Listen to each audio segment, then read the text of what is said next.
Hello I my friends.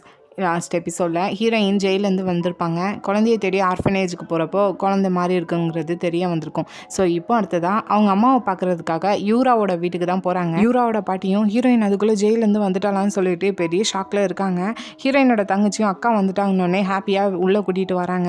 பாட்டியும் நீ எப்படி அதுக்குள்ளே வெளியே வந்தேன்னு சொல்லி கேட்கும்போது ஹீரோயின் அவங்க பேச சுத்தமாக கண்டுக்கிடவில்லை. ஸ்ட்ரெயிட்டாக அவங்க அம்மாவை பார்க்குறதுக்காக தான் போகிறாங்க. இப்போ அவங்க அம்மாவுக்கு தலைக்கு கீழே எந்த ஒரு அசைவுமே இருக்காது. ஹீரோயின் என்ன பேசுகிறாங்கிறத மட்டும்தான் அவங்களால கேட்க முடியும். ஸோ இப்படி ஒரு ஸ்டேஜில் தான் இருக்காங்க. ஸோ இன்னொரு பக்கம் ஹீரோயின் இப்படி வந்துட்டான்னு யூராவோட அப்பாவுக்கு தெரிஞ்சதுமே ஸ்ட்ரெயிட்டாக வீட்டில் வந்து ஹீரோயினை தான் மீட் பண்ணுறாரு. அவருக்குள்ளே ஹீரோயின் அங்கே ஜெயிலுக்கு போனது குற்ற உணர்ச்சி இருக்குது. ஸோ அதனால் உனக்கு நீ என்னெல்லாம் வேணும்னு சொல்லி கண்டிப்பாக நான் உனக்காக செஞ்சு தரேன், நீ எது கேட்டாலும் செய்கிறேன்னு சொல்லும்போது ஹீரோயினும் அப்போது நான் ஜெயிலுக்கு போகிறதுக்கு முன்னாடி என்னோடய லைஃப் எப்படி இருந்துச்சோ அதே மாதிரி மாற்றி தர முடியுமான்னு சொல்லி கோவத்தில் சண்டை போட்டுட்டு அங்கேருந்து கிளம்பி போகிறான். இன்னொரு பக்கம் யூரோட பாட்டியும் யூராக்கு கால் பண்ணி சொல்கிறாங்க, இப்படி ஹீரோயின் ஜெயிலேருந்து ரிட்டர்ன் வந்துட்டான்னு சொல்லிட்டு. இங்கே யூராக்குள்ளே பயம் இருக்குது, அதனால ரிட்டர்ன் மறுபடியும் அவளை ஜெயிலுக்கு அனுப்பணும்னு சொல்லிட்டு கம்பெனிக்கு ஹீரோயினை வர சொல்கிறா. ஹீரோயினும் எதர்ச்சியாக கூப்பிட்றான்னு சொல்லிட்டு மீட் பண்ணதுக்கு வந்தா இவர் திடீர்னு அவள் இருக்கிற ரூமில் உள்ள டோரை க்ளோஸ் பண்ணிவிட்டு சுற்றி இருக்கிற எல்லா பொருளையும் தள்ளி விட்டுட்டு என்னை காப்பாற்றுங்க ஹீரோயின் என்னை கொல்ல வரான்னு சொல்லிட்டு கத்திட்டு இருக்கா. இந்த டைம் வெளியே இருக்கிறவங்களாம் மேடம் டோரை ஓப்பன் பண்ணுங்கன்னு சொல்லி கத்திட்டு இருக்காங்க. ஹீரோயினுக்கும் புரியுது இவ மறுபடியும் நம்மளை ஜெயிலுக்கு அனுப்புறதுக்காக நாடகம் நடிக்கான்னு சொல்லிட்டு. ஸோ அந்த ரூமில் இருந்து வெளியே போகிறதுக்காக ஹீரோயின் ட்ரை பண்ணாங்க. பட் யூரா டோரை பிளாக் பண்ணிட்டு நின்றுட்டுருக்கா. அதுக்குள்ளே வெளியே இருக்கிற செக்யூரிட்டி கார்ட்ஸ்லாம் டோரை ஓப்பன் பண்ணியிருந்தாங்க. இவளும் உடனே கையில் அடிப்பட்ட மாதிரி உடனே போலீஸை கூப்பிடுங்க, இவ என்னை கொலை பண்ண ட்ரை பண்ணான்னு சொல்லி ஒரு ஆக்டிங்கை போட்டான். அதுக்குள்ளே க்ரௌடு வந்துடுது. அங்கே ரிப்போர்ட்டர்ஸும் அதுக்குள்ளே வந்துருந்தாங்க. ஹீரோயினுக்கும் இப்போ ரொம்ப பயமாகுது. மறுபடியும் பிரச்சனை வந்துச்சுன்னா ஜெயிலுக்கு போக வேண்டிய நிலமை வரப்போகுதுன்னு சொல்லிட்டு கரெக்டாக அந்த இடத்துக்கு ஹீரோவும் வராங்க. ஸோ இப்படி ஒரு பிரச்சனை நடந்துக்குன்னு பார்க்குறப்போ யூராவோட கையில் அடிபட்டிருக்கு. ஸோ யூராவை அந்த இடத்துல இருந்து கூட்டிகிட்டு போகிறாங்க. ஹீரோவும் அப்படியே ஹீரோவோட தோள்பட்டையில் சாஞ்சுக்கிட்டே போகிறா. இதை பார்க்குற ஹீரோயினுக்கு தான் ரொம்ப பெயினாக இருக்குது. சுற்றி இருக்கிற செக்யூரிட்டி கார்ட்ஸும் ஹீரோயினை அங்கேருந்து வெளியே கூட்டிகிட்டு போகிறாங்க. ஸோ இப்போ ஹீரோக்கு கால் பண்ணிவிட்டு இந்த நடந்த பிரச்சனையை நாங்கள் போலீஸ்கிட்ட சொல்லிடுறவான்னு சொல்லி கேட்கும்போது ஹீரோயின் மேலே கொஞ்சம் இருக்கிற பாசத்தினால வேண்டான்னு சொல்லியிருந்தாங்க. இதை கேட்குற யூராக்கு ரொம்பவே கோவம் வருது. கூட இருக்க அசிஸ்டண்ட்டை தான் போட்டு திட்டிகிட்டு இருக்கா. நடந்த பிரச்சனை தெரிஞ்சதுமே ஸ்ட்ரெயிட்டாக போலீஸ்க்கு கால் பண்ணி சொல்ல வேண்டியதானேன்னு சொல்லிட்டு. இன்னொரு பக்கம் ஹீரோயினை செக்யூரிட்டி கார்ட்ஸ் தனியாக விட்டுட்டு போயிருந்தாங்க. ஸோ இந்த டைம் தான் காங் அந்த இடத்துல ஹீரோயினை பார்க்கான். ஸோ ஹீரோயின்கிட்ட பேசலான்னு சொல்லிட்டு பக்கத்தில் போகிறான். பட் இப்போ நடந்த பிரச்சனையில் ஹீரோயின் ரொம்பவே பயந்து போய் அந்த இடத்துல மயக்கம் போட்டு விழுந்திருந்தாங்க. காங் தான் போய் ஹாஸ்பிட்டலில் அட்மிட் பண்ணுறான். இங்கே ஹீரோயினும் கொஞ்சம் மயக்கத்தில் அழுதுகிட்டே இருக்காங்க. ஸோ என்ன நடந்துச்சுன்னு சொல்லிட்டு கம்பெனியில் இருக்கிற செக்யூரிட்டிகிட்ட கேட்குறப்போ எல்லா மாற்றம் இப்போ காங்குக்கும் தெரிய வருது. ஸோ அப்படியே நைட் டைம் இப்போ ஹீரோயினா நல்லா ட்ரிங்க் பண்ணிட்டு வீட்டுக்கு வராங்க. ஹீரோவை பார்த்துட்டு உண்மையை சொல்லு, என்னோட தங்கச்சி இறந்ததுக்கும் உனக்கும் எந்த சம்மந்தம் இல்லைன்னு தானே, அப்படி ஏதாட்டி இருந்துச்சுன்னா உன்னை நான் சும்மா விட மாட்டேன்னு சொல்லிட்டு வளருதாங்க. ஏன்னா ஹீரோக்கு கொஞ்சம் டவுட் இருக்குது. ஏன்னா ஹீரோயின் அடிக்கடி யூராட்டே பிரச்சனை பண்ணுறா, அப்போ யூரா ஏதாட்டு பண்ணியிருப்பாளன்னு சொல்லிட்டு. ஆனால் யூராக்கு நடிக்கிறதுக்கு சொல்லியாக கொடுக்கணும். இல்லவே இல்லை, எனக்கும் அதுக்கும் சம்மந்தமே இல்லை, நீங்கள் தப்பாக புரிஞ்சுக்கிறீங்கன்னு சொல்லிட்டு நல்லா போதையில் இருக்கிற ஹீரோ கூட அன்றைக்கி நைட் ஒன்றா ஸ்பெண்ட் பண்ணுறா, குழந்தை வேணுங்கிற ரீசனுக்காக. ஸோ அப்படியே நெக்ஸ்ட் டே இப்போ ஹீரோயின் கூட ஜெயிலில் இருந்த அந்த யங்ஜோ பொண்ணோட வீட்டில் தான் ஸ்டே பண்ணியிருக்காங்க. வேறு எங்கேயும் போக முடியாது. பட் இப்போ ஹீரோயினுக்கு முக்கியமான வேலை குழந்தையை கண்டுபிடிக்கிறது தான். அதுக்கு நிறையவே காசு தேவைப்படும். அப்படின்னா ஹீரோயினுக்கு ஸ்டேபிளான ஒரு ஜாப் வேணும்னு சொல்லிட்டு நெட்டில் சர்ச் பண்ணுறாங்க. பார்த்தா ஆல்ரெடி இன்டர்நெட் ஃபுல்லாக ஹீரோயின் வைரலாக இருக்காங்க.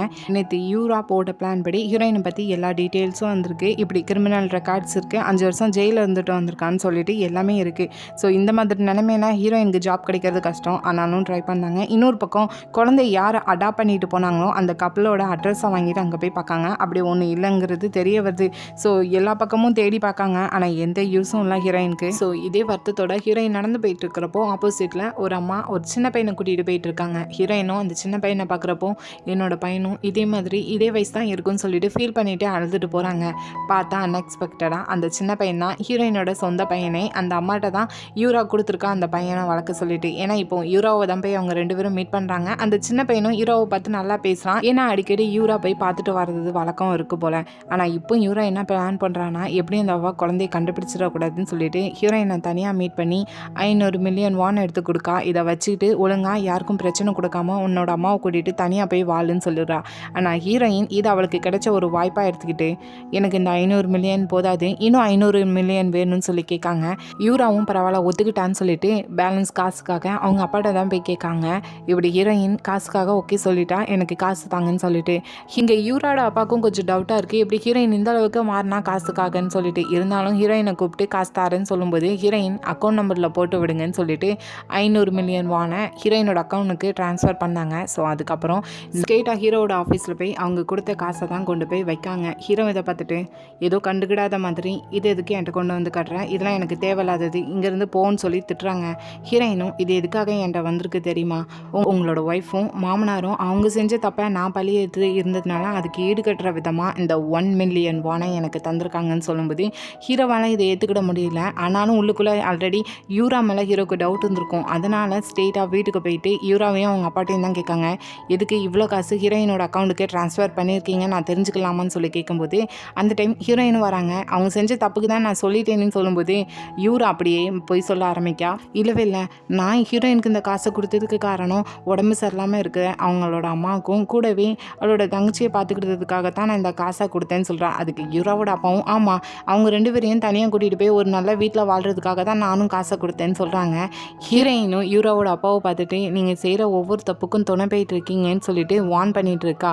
இங்கே ஹீரோ என்ன நடக்குங்கிற குழப்பத்தில் இருக்கும்போது யூரா என்னன்னா, நீங்கள் எதையும் நம்ப வேண்டாம், நானும் ஹீரோயினும் ஒரே வீட்டில் இந்த இடத்துல வாழ்ந்துருக்கோம், அதுக்காகத்தான் நான் இந்த காசெல்லாம் கொடுத்தேன், உங்களுக்கு இன்னும் நம்பிக்கை இல்லைன்னா வாங்கன்னு சொல்லிட்டு ஹீரோயினோட அம்மா இருக்கிற ரூமுக்கு கூட்டி போயிட்டு என்னோட வீட்டில் வச்சு இவங்கள நாங்கள் பார்த்துட்டு இருக்கோம், ஸோ இவங்க இந்த அளவுக்கு கஷ்டப்படுறதுக்கு எங்களுக்கு விருப்பம் இல்லை, அதுக்காக தான் ஹீரோயின் கையில் காசை கொடுத்தோம் நாங்கள், ஆனால் ஹீரோயின் இப்படிலாம் பண்ணுவாங்கிறத நாங்கள் எதிர்பார்க்கலன்னு சொல்லிட்டு ஒரு ஆக்டிங்கை போட அதை அப்படியே ஹீரோ நம்பிட்டாங்க. ஸோ ஸ்ட்ரெயிட்டாக ஹீரோயினை பார்த்துட்டு ஆமாம் உனக்கு என்ன தான் வேணும், உன் நல்லதுக்காக இவங்க எல்லாம் உனக்கு ஹெல்ப் பண்ணால் நீ பதிலுக்கு அவங்க மேலேயே பழி போட்டுட்ருக்க, நீ செஞ்ச தப்பு காணதா என்னன்னு சொல்லிட்டு ஹீரோயினை பார்த்து தான் திட்டுறாங்க.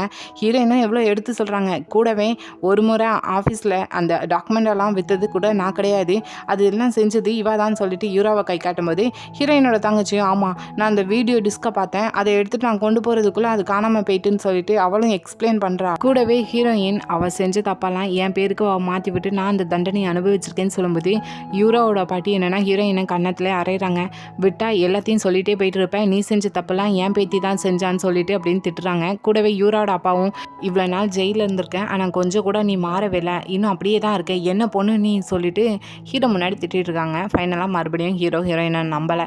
ஸோ அடுத்ததாக ஹீரோயின் அவங்க அம்மாவை தான் பார்த்து மன்னிப்பு கேட்டுட்ருக்காங்க, இப்படிப்பட்டவங்க கூட நான் உங்களை வச்சுருக்கேன், என்னை மன்னிச்சிருங்க, ஆனால் கூடிய சீக்கிரத்தில் உங்களை நான் இங்கேருந்து கூட்டிகிட்டு போயிடுறேன்னு சொல்லிட்டு மன்னிப்பு கேட்காங்க. ஆனால் அடுத்ததாக அதே நைட் டைம் போல் யங்ஜோ கூட சேர்ந்து தான் ட்ரிங்க் பண்ணிட்டு இருக்காங்க. அப்படியே கொஞ்சம் நேரத்துக்கு முன்னாடி நடந்த பிரச்சனையை பற்றி சொல்லும்போது யங்ஜோவும் ஹீரோ ஏன் ஹீரோயினை நம்ப மாட்டாங்கன்னு சொல்லிட்டு ஹீரோவை தான் திட்டிகிட்டு இருக்காங்க. ஸோ இவ்வளோ நேரம் காங் ஹீரோயின் என்ன பண்ணுறாங்கிறத கவனிச்சுட்டு இருப்பாங்க. ஸோ இப்போ அப்படி ஹீரோயின் முன்னாடி போய் ஏதோ எதிர்ச்சியாக மீட் பண்ணுற மாதிரி போய் பேசுகிறாங்க. இங்கே யங்ஜோக்கு காங் தான் ஜாக்கா ஹீரோயின்கிட்ட லெட்டரில் பேசினதுங்கிறது நல்லா தெரியும், ஆனால் ஹீரோயினுக்கு காங் தான் ஜாக்குங்கிறது தெரியாது. ஸோ இந்த டைம் காங் யாருன்னு சொல்லிட்டு ஹீரோயினுக்கு எப்படி ஞாபகம் வருதுன்னா, ஃபஸ்ட்டு அந்த டாக்குமெண்ட்டை விற்ற விஷயத்தில் ஹீரோயின் எல்லாத்தையும் கெஞ்சிருப்பாங்க, நான் அந்த தப்பு செய்யலைன்னு சொல்லிட்டு. அதே விதத்தில் காங்டையும் போய் கேட்டிருப்பாங்க, காங் அன்னைக்கு ஹீரோயினுக்கு ஹெல்ப் பண்ணாமல் போயிருப்பான். ஸோ அன்றைக்கி நான் உன்ட்ட வந்து கெஞ்சினேன் தானே, ஆனால் என்னை பற்றி நீ கேர் பண்ணிக்கிடவே இல்லை, ஆனால் நான் எப்படிப்பட்ட பொண்ணுங்கிறது உனக்கு தெரியும் தானேன்னு சொல்லிட்டு காங்கை திட்டுறாங்க. இதை கவனிச்சுட்டு இருக்க யங்ஜோவும் காங் தான் ஜாக்கு உன்ட்ட லெட்டரில் பேசினதுன்னு சொல்ல வராங்க, ஆனால் காங் இப்போதைக்கு அதை சொல்ல வேண்டாம்னு சொல்லிட்டு ஸ்டாப் பண்ணிடுறாங்க. ஸோ அப்படியே ட்ரிங்க் பண்ணிட்டு இருந்த ஹீரோயினை கொண்டு போய் வீட்டில் விடுறாங்க. ஆனால் நெக்ஸ்ட் டேவே ஹீரோயினுக்கு நிறைய ட்ரெஸ் தேவைப்படும், அவள் வேலைக்கு போனான்னு சொல்லிட்டு ஹீரோயினுக்காக நிறைய ட்ரெஸ் கொடுத்து விடுறாங்க ஜாக்குன்னு பேரில். ஹீரோயினும் யார் அந்த ஜாக், கண்டிப்பாக நான் பார்க்கணும், எனக்கு நிறைய விதத்தில் ரொம்பவே ஹெல்ப் பண்ணியிருக்காங்கன்னு சொல்லி யோசிச்சுட்டு இருக்காங்க. ஸோ அப்படியே ஹீரோயின் ஒரு சின்ன ரெஸ்டாரண்ட்டில் தான் ஒர்க் பண்ணிட்டு இருக்காங்க. அங்கே ஒரு அம்மா கூட ஒரு குட்டி பையன் இருக்கான், அதை பார்க்குற ஹீரோயினுக்கு தன்னோட பையனாக இருக்குமோன்னு சொல்லிட்டு மச்சம் தழும்பு இருக்கான்னு சொல்லிட்டு அவங்க இஷ்டத்துக்கு பார்த்துட்டு இருக்காங்க. இதை கவனிக்கிற அந்த குட்டி பையனோட அம்மாவும் ஏதோ பைத்தியம் நினைக்கிறேன்னு சொல்லிட்டு ஹீரோயினை தள்ளி விட்டுட்டு போகிறாங்க. ஹீரோயினும் இல்லை அது என்னோட பையன், என் பையனை ஏன்ட்ட தாங்கன்னு சொல்லிட்டு சண்டை போடுறாங்க. கூடவே அந்த பையன் என்னன்னா இவங்க 2 பேர் நடுவில் பயந்துக்கிட்டு அழ ஆரம்பிக்கான். ஹீரோயின் அந்த பையனை ஹக் பண்ணிட்டு பயப்படாத எதுவும் ஆகாதுன்னு வேற சொல்லிட்டு இருக்காங்க. அந்த அம்மாவும் ஹீரோயினை தள்ளி விட்டுட்டு பையனை கூட்டிகிட்டு போகலான்னு பார்த்தா ஹீரோயின் இல்லை உங்களோட வீட்டு அட்ரஸை சொல்லுங்கன்னு வேற கேட்காங்க. அந்த அம்மாவும் ஹீரோயின் கூட நல்லா சண்டை போடுறாங்க. ஸோ அப்படியே கொஞ்ச நேரத்தில் போலீஸும் அந்த இடத்துக்கு வராங்க. ஸோ போலீஸ்க்கு ஹீரோயினை பார்த்தோன்னே கண்டுபிடிச்சிட்டாங்க, 5 வருஷம் ஜெயிலில் இருந்துட்டு தான் ரிட்டர்ன் வந்திருக்கா அப்படின்னு சொல்லிட்டு சொல்லிட்டு திட்டுறாங்க. ஆனால் ஹீரோயின் அழுதுகிட்டே அவங்களோட பையனை தொலைச்சிட்டங்கிற விஷயத்த சொல்கிறாங்க. ஸோ அங்கே இருக்கிறதும் ஒரு பையனோட அம்மா தான். ஸோ ஹீரோயினோட நிலமை புரியுது. அதனால் ஹீரோயினை மன்னிச்சு விட்டுருதாங்க. அடுத்ததாக ஹீரோயினோட ஃப்ரெண்டு எங்ஜோ 2 பேருமே சேர்ந்து போலீஸ் ஸ்டேஷனில் போய் 5 வருஷத்துக்கு முன்னாடி நடந்த அந்த கேஸை ரீஇன்வெஸ்டிகேஷன் பண்ணுங்கன்னு சொல்லி கேட்காங்க. அதுக்கு அந்த போலீஸும் அதுக்கான எவிடன்ஸ்லாம் நம்மளுக்கு தேவைப்படுன்னு சொல்லும்போது ஹீரோயின் கண்டிப்பாக எவிடன்ஸ் கொண்டு வரேன்னு சொல்லிட்டு போகிறாங்க. பட் அடுத்ததாக ஹீரோயினுக்கு இப்போ ஒரு நல்ல ஜாப் வேணுங்கிறதுக்காக எல்லா கம்பெனிக்கும் இன்டர்வியூக்கு போகிறாங்க. பட் இன்டர்வியூவில் ஹீரோயின் மேலே கிரிமினல் ரெக்கார்ட்ஸ் இருக்குன்னு தெரிஞ்சதுமே வேண்டான்னு சொல்கிறாங்க. ஒரு சிலவங்க நேராகவே ஹீரோயின்கிட்ட அதை பற்றி பேசுகிறாங்க. பதிலுக்கு ஹீரோயின் ஆர்கியூ பண்ணால் செக்யூரிட்டி கார்ட்ஸை வச்சு ஹீரோயினை வெளியே அனுப்புகிறாங்க. ஸோ இதெல்லாம் கவனிச்சிட்டு இருந்த காங் ஸ்டேட்டாக இப்போ ஹீரோவோட தங்கச்சியோட பாய் ஃப்ரெண்ட், அவன் பேர் கிம். ஸோ அவனும் இப்போ இவங்க கம்பெனி கூட தான் ஒர்க் பண்ணிட்டு இருக்கான். ஸோ அவன்கிட்ட போய் பேசாமல் ஹீரோயினை உனக்கு கீழே வேலைக்கு வச்சுக்கிட வேண்டியதானே, ஹீரோயின் அந்த தப்பு செஞ்சதுனால தான் அவள் ஜெயிலுக்கு போயிட்டு வந்திருக்கா, பட் அவள் அப்படி இல்லைன்னு சொல்லிட்டு இருக்கா. ஸோ உனக்கு கீழே வேலை பார்த்துட்டு இருந்தா அவள் எப்படிப்பட்டவானுங்கிறது உனக்கு தெரிய வரும், அவள் தப்பு பண்ணிக்காளா இல்லையாங்கிறது தெரிய வரும்னு சொல்லும்போது அவனுக்கும் இது நல்லதுன்னு தான் தோணுது. பட் அவனை பொறுத்த வரைக்கும் ஹீரோயின் தான் தன்னோட கேர்ள் ஃப்ரெண்ட் இறந்ததுக்கு காரணங்கிறத முழுசாக நம்புகிறான். ஸோ எதுக்கும் ஹீரோயினா அவனுக்கு கீழே வேலைக்கு வச்சுக்கலாம்னு சொல்லிட்டு டிசைட் பண்ணுறான். பட் இவங்க பேசிகிட்டு இருந்ததை ஹீரோ கேட்டுருந்தாங்க. ஹீரோ இதை கேட்டதுமே இல்லை, ஹீரோயின் உனக்கு கீழே வேலை பார்க்கக்கூடாது, அது வேண்டான்னு சொல்கிறாங்க. ஏன்னா தன்னோட தங்கச்சி இறந்ததுக்கு காரணம் ஹீரோயின் தான். ஸோ அந்த கோவத்தில் கிம் எதுனாலும் செய்யறதுக்கு வாய்ப்பு இருக்குன்னு சொல்லி, ஆனால் இதை கிம் ஏற்றுக்கிடலை. கிம் அவனோட கம்பெனிக்கு கீழே ஹீரோயினை வேலைக்கு வச்சுட்டான். ஆனால் ஹீரோயினுக்கு இது ஹீரோவோட தங்கச்சி பாய் ஃப்ரெண்டோட கிம் கம்பெனிங்கிறது தெரியாது. ஸோ அவங்க வேலை பார்த்துட்டு இருக்காங்க. பட் ஹீரோயின் இப்படி கிரிமினல் ரெக்கார்ட்ஸ் உள்ள பொண்ணுன்னு சொல்லிட்டு அங்கே வரத எல்லா கஸ்டமர்ஸ்க்கும் தெரியுது ஹீரோயினை தப்பாக பேசுகிறாங்க. இருந்தாலும் ஹீரோயின் முயற்சியை விடலை, கண்டினியூவாக ஒர்க் பண்ண ஆரம்பிக்காங்க. ஸோ அப்படி ஒரு டைம் காங் இதை கவனிச்சுட்டு ஹீரோயினுக்காக ஜூஸ் வாங்கி கொடுக்கான். ஆனால் இது தூரத்தில் நின்று ஹீரோ கவனிச்சிருந்தாங்க. ஸோ 2 பேரும் இப்படி பேசுகிறத பார்க்குற ஹீரோயினை கோவத்தோட தனியாக கூட்டிகிட்டு வந்து, என்ன காசுக்காக தானே இதெல்லாம் செஞ்சுட்ருக்கேன், உனக்கு தேவையான காசை நானே தரேன், இந்த வேலையை விட்டு போயிருன்னு சொல்கிறாங்க. ஹீரோயினும் நான் இங்கே வேலை பார்க்குறது அதுக்கு மட்டும் கிடையாது, என் மேலே விழுந்திருக்கிற தப்பான பேரை எடுக்கிறதுக்காகன்னு சொல்லும்போது ஹீரோ இனிமேலாம் அந்த உண்மை வெளியே தெரிய வந்து என்ன ஆக போகுது, அதெல்லாம் உனக்கு தேவையில்லைன்னு சொல்கிறாங்க. ஹீரோயின் இதை ஹீரோக்கு சொல்லுவாங்கிறது எதிர்பார்த்துருக்க மாட்டாங்க. ஆனாலும் ஹீரோயின் இங்கே தான் வேலை பார்ப்பேன்னு சொல்கிறாங்க. ஸோ அடுத்ததான் ஹீரோ எவ்வளோ தான் ஹீரோயின்ட்ட கோவமாக பேசினாலும் ஹீரோக்குள்ளேயும் ஒரு டவுட் இருக்குது, இதுக்கெலாம் காரணம் யூராவாக இருக்குமோன்னு சொல்லிட்டு. ஸோ அதனால் இப்போ காங்கிட்ட தான் போய் கேட்காங்க, 5 வருஷத்துக்கு முன்னாடி டாக்குமெண்ட் வித்த விஷயத்தில் உனக்கு ஏதாட்டு டவுட் இருக்கா, இதை ஹீரோயின் செஞ்சுருக்க மாட்டான்னு சொல்லிட்டு அப்படின்னு கேட்கும்போது அவனும் கொஞ்சம் இன்டைரக்டாக இதுக்கெல்லாம் காரணம் யூரா தாங்கிறத சொல்லியிருந்தான். ஸோ ஹீரோக்கு இப்போ யூரா மேலே ஃபுல்லாக கோவம் வருது. ஸ்ட்ரெயிட்டாக அவட்ட தான் போய் கேட்காங்க, நீ தானே இந்த தப்பெல்லாம் செஞ்சுது, ஆனால் ஹீரோயின் மேலே போட்டிருக்கேன்னு சொல்லும்போது அவள் மறுபடியும் போய் தான் சொல்கிறான், இல்லை அந்த தப்பெல்லாம் நான் செய்யலை, அவள் அந்த பழியை ஏன் மேலே போடணும்னு பார்த்தா அதனால தான் இப்போ நீங்கள் தப்பாக புரிஞ்சுட்டு என்கிட்ட பேசுகிறீங்கன்னு சொல்லும்போது ஹீரோ அவள் பேசுகிற பேச்சை ஏற்றுக்கிறத தான் விருப்பம் இல்லை. ஸ்ட்ரெயிட்டாகவே அவளை பார்த்து நம்ம 2 பேரும் டிவர்ஸ் பண்ணிக்கலாம்னு சொல்லி கேட்காங்க. அவளும் எதுக்கு டிவர்ஸ்லாம் பண்ண முடியாது, நீங்கள் சொல்கிற மாதிரி நான் எந்த தப்புமே செய்யலை, அதுக்கு என்ன எவிடன்ஸ் இருக்குதுன்னு சொல்லி கேட்கும்போது ஹீரோ அவள் பேசுகிற பேச்சை சுத்தமாக கண்டுக்கிடலை, கண்டிப்பாக டிவர்ஸ் பண்ண தான் போகிறேன்னு சொல்லிட்டு போகிறாங்க. ஸோ இப்போ இவன் என்னன்னா இப்போ இதெல்லாம் நடக்கிறது ஹீரோயின் வந்ததுனால தான் சொல்லும்போது மறுநாள் ஹீரோயின் ஒர்க் செஞ்சுட்டு இருக்கிறப்போ அந்த இடத்துல போய் அங்கே இருக்கிற எல்லா திங்ஸையும் இழுத்து போட்டுட்டு ஹீரோயின்ட்ட தான் சண்டை போட்டுட்டு இருக்கா. என்னானாலும் சரி, நாங்கள் டிவர்ஸ் பண்ணாலும் சரி, நாங்கள் ஒன்றா தான் இருப்போம், நீ இதில் தலையிடாமல் இருக்கணும்னு சொல்லிட்டு. ஆனால் ஹீரோயின் இதை கேட்டுக்கிட்டு லைட்டாக சிரிச்சுக்கிட்டே, நீ ஹீரோவை மேரேஜ் பண்ணது ஒரு ஃப்ரேம்காக, ஆனால் இப்போ பிரேக்கப் பண்ண போகிறீங்க, இதெல்லாம் நீ எனக்கு செஞ்சதுக்கு ஈடுகட்ட முடியாது, இதுக்கு நான் வேறு வழியில் தான் பழி வாங்குவேன்னு சொல்லிட்டு மிரட்டும் போது இதெல்லாம் கேட்டுட்டு கோவத்தில் கத்திக்கிட்டு அப்படியே ஹீரோயின் மேலேயே மயக்கம் போட்டு விழுறா. பட் அவள் ஹீரோயினுக்கு எவ்வளோ தான் தப்பு செஞ்சிருந்தாலும் ஹீரோயினுக்குள்ளே அந்த கைண்ட்னஸ் இருக்க தான் செய்யுது. ஸோ அவளை கொண்டு போய் ஹாஸ்பிட்டலாம் அட்மிட் பண்ணுறாங்க. அங்கே டாக்டரும் செக் பண்ணிவிட்டு யூரா ப்ரெக்னெண்ட்டாக இருக்கான்னு வேற சொல்கிறாங்க. இதை கேட்குற ஹீரோக்கே பெரிய ஆச்சரியமாக இருக்குது. இப்போ தான் ஹீரோ டிவர்ஸ் பண்ணுறாருன்னு சொல்லிட்டு இருந்தாங்க, இப்போ குழந்தை இருந்தால் கண்டிப்பாக நம்மளை டிவர்ஸ் பண்ண மாட்டேன்னு சொல்லிட்டு ரொம்ப ஹாப்பி படுறா. ஹீரோயினும் அந்த இடத்துல இருந்து எதுவும் நடக்காத மாதிரி நடந்து போகும்போது ஆப்போசிட்டில் ஹீரோ வராங்க. ஸோ ஹீரோயினை ஸ்டாப் பண்ணுறாங்க. ஹீரோயினும் வாழ்த்துக்கள், நீங்கள் அப்பாவாக போகிறீங்க, யூரா ப்ரெக்னெண்ட்டாக இருக்கான்னு சொல்கிறாங்க. இதை கேட்குற ஹீரோக்கு பெரிய குழப்பமாக இருக்குது, இதெல்லாம் எப்படி நடந்துச்சுன்னு சொல்லிட்டு. அப்படியே எல்லா ஃபேமிலி மெம்பர்ஸும் வந்து ரொம்ப ஹாப்பியாக யூராவை பார்த்துட்டு இருக்காங்க.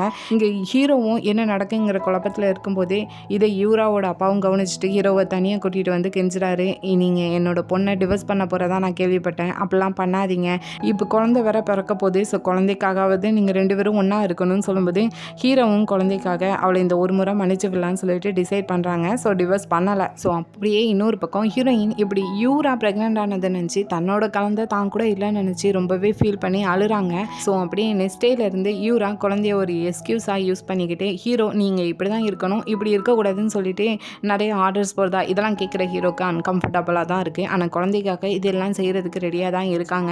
ஸோ அதே நாள் அப்போது இங்கே காங் அவனோட ரூமில் உட்காந்து ஹீரோயின்ட்ட தனியாக ரெஸ்டாரண்ட்டுக்கு போவோமான்னு சொல்லி பேசிகிட்டு இருக்கிறத ஒட்டு கேட்கா. ஸோ அதே ரெஸ்டாரண்ட்டுக்கு ஹீரோவை கூட்டிகிட்டு போகலான்னு சொல்லிட்டு ஸ்ட்ரெயிட்டாக ஹீரோவோட ஆஃபீஸ்க்கு போகிறா.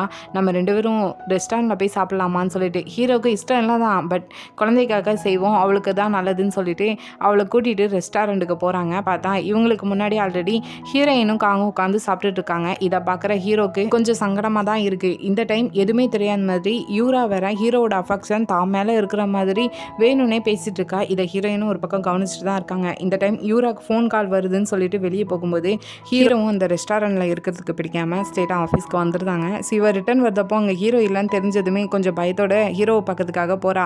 ஹீரோவும் நீ அந்த இடத்துக்கு என்ன வேணும்னு தானே கூட்டிகிட்டு போனேன், ஆல்ரெடி அந்த இடத்துல காங்கும் ஹீரோயினும் இருக்காங்கன்னு தெரிஞ்சு தானே என்னை கூட்டிகிட்டு போயிருக்கேன்னு சொல்லும்போது இவளும் இல்லைன்னு சொன்னால் ஹீரோ கண்டிப்பாக நம்மளை திட்டுவாங்கன்னு சொல்லிட்டு உண்மையை ஒத்துக்கிடுறான். ஆனால் என்ன ரீசன் சொல்கிறான்னா, நாங்கள் உங்களை கூட்டிகிட்டு போனதுக்கு காரணம் உங்களோட லவ் அஃபெக்ஷன் யார் மேலே இருக்குதுன்னு தெரிஞ்சுக்கிட்டதுக்காக தான். ஏன்னா நம்மளோட குழந்தை இப்போ என்னோட வயிற்றில் வளர்ந்துட்டு இருக்கு, அது நம்மளோட குழந்தையை தான் பாதிக்கும்னு சொல்லிட்டு ஒரு ஆக்டிங்கை போடுறா.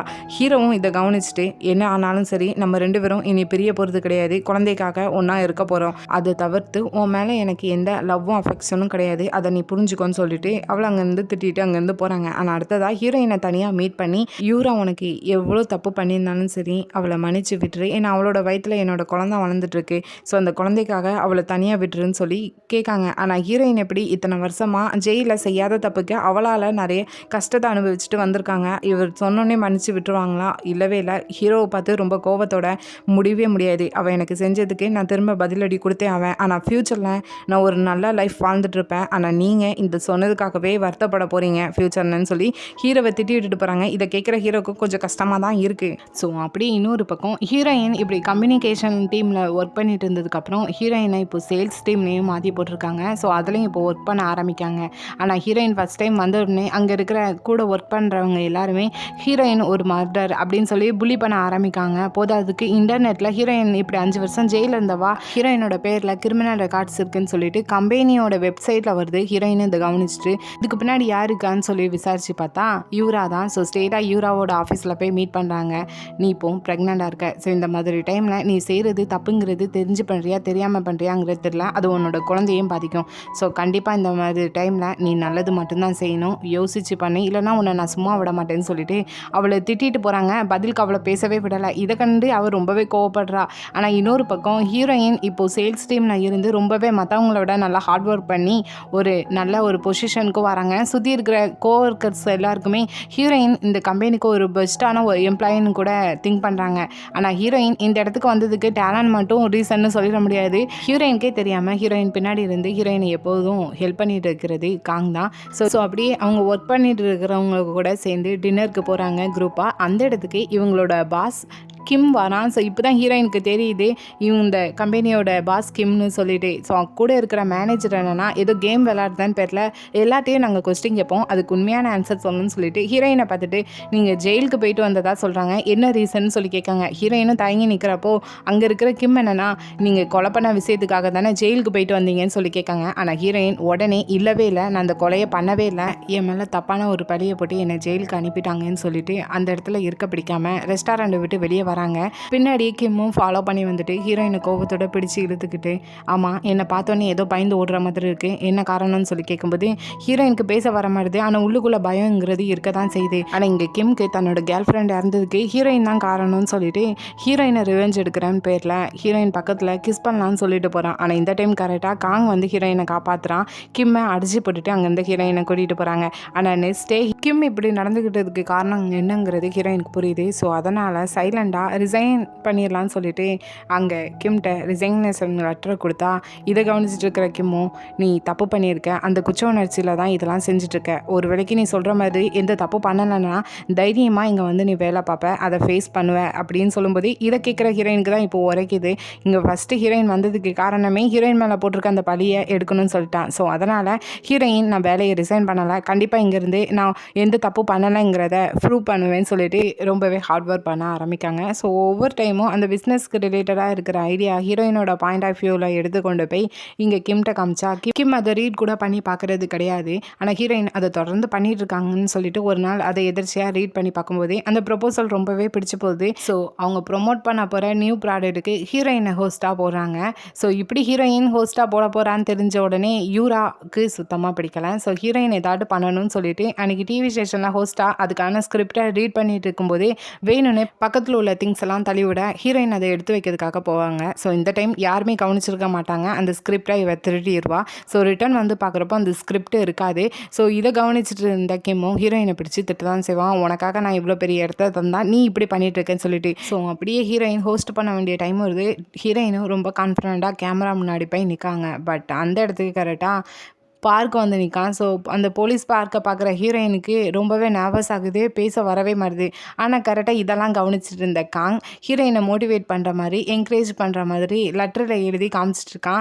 ஸோ இதை கவனிக்கிற ஹீரோயினுக்கு ரொம்ப கான்ஃபிடண்ட்டாக அந்த கேமரா முன்னாடி அந்த ஸ்கிரிப்டில் ஆல்ரெடி ரீட் பண்ணதை நல்லாவே பேசுகிறாங்க. ஆனால் இது தூரத்தில் நின்று ஹீரோவும் கவனிச்சுட்டு தான் இருப்பாங்க. ஆனால் ஹீரோயின் இந்தளவுக்கு கஷ்டப்படக்கூடாதுங்கிறது தான் ஹீரோவும் திங்க் பண்ணிட்டு இருக்கிறது. ஹீரோயின் ஹோஸ்ட் பண்ணுறது கஸ்டமர்ஸ்க்கு ரொம்ப பிடிக்குது. எந்த ப்ராடக்ட்டுக்காக ஹோஸ்ட் பண்ணுறாங்க அதுவும் நல்லா விற்று போகுது.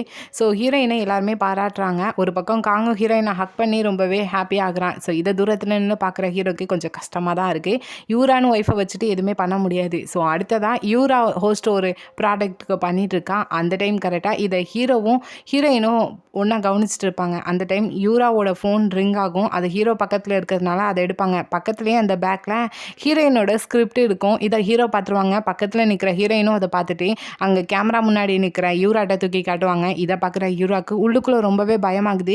ஸோ அவள் செய்ய வேண்டிய ஹோஸ்ட்டை அவள் சரியாக செய்யாமல் விட்டுருதா. ஸோ இதை லைவாக டிவியில் பார்த்துட்டு இருக்கிற காங்கோட அம்மாவும் யூராவை திட்டிகிட்டு இருக்காங்க. ஸோ எல்லாம் முடிஞ்சதுக்கப்புறம் ஹீரோயின் ஸ்கிரிப்டை கொண்டு போய் என்னோடது எப்படி உன் கைக்கு வந்துச்சு, நீ தான் அது திருடுனேன், நான் இந்த ஹோஸ்ட்டு சரியாக பண்ணக்கூடாதுங்கிறது தானே உன்னோட ஆசைன்னு சொல்லி சண்டை போடும்போது பதிலுக்கு அவள் இல்லவே இல்லைன்னு சொல்லி தான் ஆர்கியூ பண்ணுறான். ஸோ இதெல்லாம் நல்லா கவனிச்சுட்டு இருந்த ஹீரோக்கு நல்லா தெரியுது யூராவோட தப்பு தான் சொல்லிட்டு எதுவுமே பேச முடியாமல் அந்த இடத்துல இருந்து கிளம்பி போகிறாங்க. ஸோ இதோட இந்த பார்ட் இங்கே முடியுது. பார்ப்போம் ஒவ்வொருத்தரோட ஸ்டோரி எப்படி போகுதுங்கிறத பொறுத்து பொறுமையாக பார்ப்போம். இந்த வீடியோ பிடிச்சிருந்தா லைக் பண்ணுங்கள். ரொம்ப பிடிச்சிருந்தா சப்ஸ்கிரைப் பண்ணுங்கள். தேங்க்யூ. Bye bye friends.